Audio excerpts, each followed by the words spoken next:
Morning guys, 5:45 ng umaga ngayon. Kailangan ko maagang gumising kahit anong oras ko nakatulog dahil sa dami ng iniisip.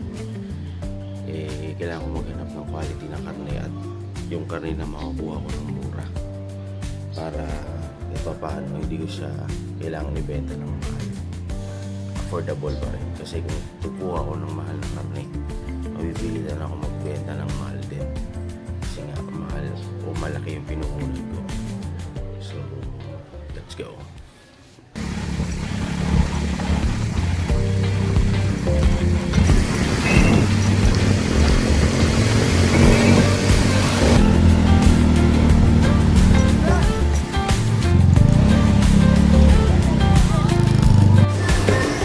Papagiling natin yan mga idol.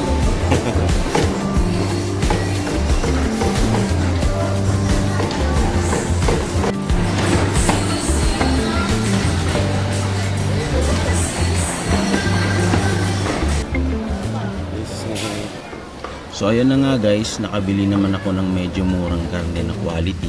Nakita nyo naman, pinagiling ko na din. Nakabili din ako ng taba para maging malinamnam yung siomay natin. So yan, yun lang muna sa ngayon and see you soon guys.